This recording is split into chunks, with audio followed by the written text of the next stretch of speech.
Hi hello welcome to my ఇంటి రుచులు only vegetarian. ఈరోజు హెల్తీగా 2 పచ్చళ్ళ రెసిపీని ప్రిపేర్ చేసుకుందాము. కరివేపాకుతో స్వీట్గా ఒక పచ్చడి, అలాగే కారం కారంగా కమ్మకమ్మగా ఇంకొక వెరైటీని ప్రిపేర్ చేసుకుందాము. ఇలా ఈ 2 రకాల పచ్చళ్ళలో మీకు ఏది ఇష్టమైతే అది ట్రై చేయండి. 2 కూడా వేడివేడి అన్నంలోకి చాలా బాగుంటుంది. ఫస్ట్గా స్వీట్ కరివేపాకు పచ్చడిని ఎలా ప్రిపేర్ చేసుకుందామో చూద్దాము. వేడివేడి అన్నంలోకి కొద్దిగా కలుపుకొని తింటే చాలా రుచిగా ఉంటుంది. ముందుగా ప్యాన్ తీసుకుని అందులోకి ఒక 3 to 4 టీ స్పూన్స్ వరకు ఆయిల్ని వేసుకోవాలి. ఆయిల్ హీట్ అయిన తర్వాత 1 టీ స్పూన్ మెంతులు, అలాగే 1 టీ స్పూన్ ఆవాలు వేసుకుని దోరగా ఫ్రై చేసుకోవాలి. మీడియం ఫ్లేమ్లో ఫ్రై చేసుకోవాలి.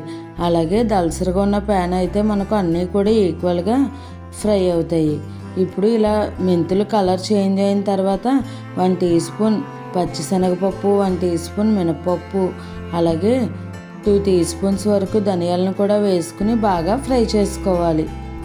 ఈ కరివేపాకు పచ్చడి మనకు నెల రోజుల వరకు నిల్వ ఉంటుంది. అలాగే టిఫిన్స్లో కూడా కాంబినేషన్గా చాలా బాగుంటుంది. ఇడ్లీ, దోశ దేంట్లోకైనా సరే. ఇప్పుడు ఈ ధనియాలన్నీ కూడా బాగా ఫ్రై అయిన తర్వాత కారానికి సరిపడా పచ్చిమిర్చిని తీసుకోవాలి. నేను ఒక 15 వరకు పచ్చిమిర్చిని తీసుకుని ఇలా 2 ముక్కలుగా కట్ చేసుకుని వేసుకున్నాను. మీరు తినే కారం బట్టి, పచ్చిమిర్చి కారం బట్టి వేసుకోవచ్చు. ఇప్పుడు ఇందులోకి ఒక 3 కప్పుల వరకు శుభ్రంగా కడిగి ఆరబెట్టిన కరివేపాకును వేసుకోవాలి. కరివేపాకు కడిగి ఎండలో ఆరబెట్టకూడదు. నీడలో ఏదైనా పొడి క్లాత్ పైన ఆరబెట్టేసుకుంటే బాగా ఆరుతుంది. ఇప్పుడు ఈ కరివేపాకుని బాగా ఫ్రై చేసుకోవాలి. దోరగా మనం పట్టుకుని నలిపి చూస్తే పౌడర్లా అయిపోవాలి. అలా వచ్చేటట్టుగా బాగా ఫ్రై చేసుకోవాలి. చూసారా, 5 మినిట్స్కి కరివేపాకు బాగా ఫ్రై అయిపోయింది. ఈ స్టేజీలో ఉన్నప్పుడు స్టవ్ ఆపేసుకుని ఇవన్నీ కూడా చల్లారనిచ్చుకోవడమే.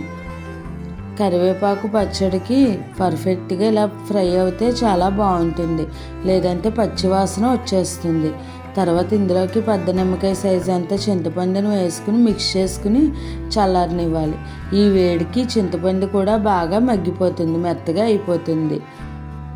ఇప్పుడు ఇలా అంతా మిక్స్ చేసుకుని చల్లారిన తర్వాత ఒక మిక్సీ జార్లోకి వేసుకుని తర్వాత ఇందులోకి స్వీట్నెస్కి తగ్గట్టుగా బెల్లం తురుమును వేసుకోవాలి. నేను ఒక 3/4 కప్పు వరకు వేస్తున్నాను. మీరు తినే స్వీట్నెస్ని బట్టి అడ్జస్ట్ చేసుకోవచ్చు. తర్వాత టేస్ట్కి సరిపడా సాల్ట్, అలాగే చిటికెడు పసుపు వేసుకుని మెత్తగా గ్రైండ్ చేసుకోవాలి. ఒకసారి ఇలా మెత్తగా గ్రైండ్ చేసుకున్న తర్వాత పచ్చడి కన్సిస్టెన్సీకి తగ్గట్టుగా వాటర్ని అడ్జస్ట్ చేసుకోవాలి. ఈ స్టేజ్లోనే స్వీట్, అలాగే ఉప్పు కూడా టేస్ట్ చూసుకుని ఏదైనా తగ్గింది అనుకుంటే కనుక వేసుకుని మెత్తగా గ్రైండ్ చేసేసుకోవడమే. అంతేనండి, మనకు కరివేపాకు స్వీట్ పచ్చడి రెడీ అయిపోయింది. ఇది చాలా టేస్టీగా ఉంది. అలాగే పిల్లలు కూడా ఇలా చేసి పెడితే కరివేపాకు తినని వారు కూడా చాలా ఇష్టంగా తింటారు. మనం చెప్పేంత వరకు కూడా ఇది కరివేపాకు పచ్చడి అని కూడా తెలియదు. ఇప్పుడు ఇది బౌల్లోకి తీసేసుకుని సర్వ్ చేసుకోవడమే. ఎంతో టేస్టీ అయిన కరివేపాకు స్వీట్ పచ్చడి రెడీ అయిపోయింది. మీరు కూడా ట్రై చేయండి. ఇప్పుడు కారం కారంగా కమ్మకమ్మగా చాలా టేస్టీగా ఉండే కరివేపాకుతో కారం పచ్చడిని ఎలా ప్రిపేర్ చేసుకుందామో చూద్దాము. ముందుగా ఒక చిన్న ప్యాన్ పెట్టుకుని అందులోకి 2 టీ స్పూన్స్ వరకు నువ్వుపప్పును వేసుకుని దోరగా ఫ్రై చేసుకోవాలి. మీడియం టు లో ఫ్లేమ్లో కలుపుకుంటూ ఫ్రై చేసుకుంటే దోరగా ఫ్రై అవుతుంది. అలాగే లోపల వరకు కూడా బాగా ఫ్రై అయ్యి కమ్మగా ఉంటుంది. ఇలా ఫ్రై అయిన ఈ నువ్వుపప్పుకి స్టవ్ ఆపేసి పక్కకి తీసేసుకోవాలి. ఇప్పుడు వేరొక ప్యాన్ పెట్టుకుని అందులోకి 2 టీ స్పూన్స్ ఆయిల్ వేసుకుని తర్వాత 1/2 టీ స్పూన్ మెంతులు, 1/2 టీ స్పూన్ ఆవాలు వేసుకుని ఫ్రై చేసుకోవాలి.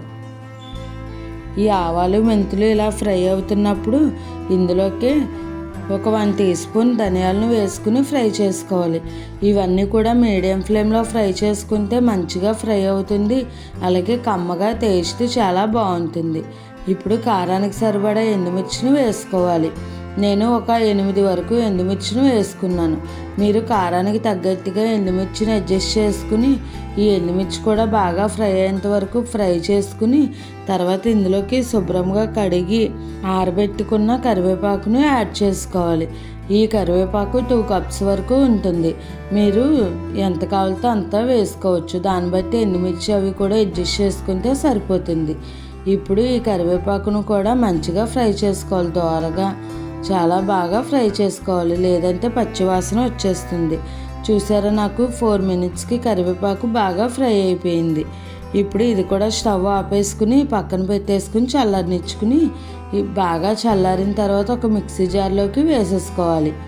ఇలా మిక్సీ జార్లోకి కరివేపాకు మిశ్రమం వేసుకున్న తర్వాత కొద్దిగా చింతపండును వేసుకోవాలి.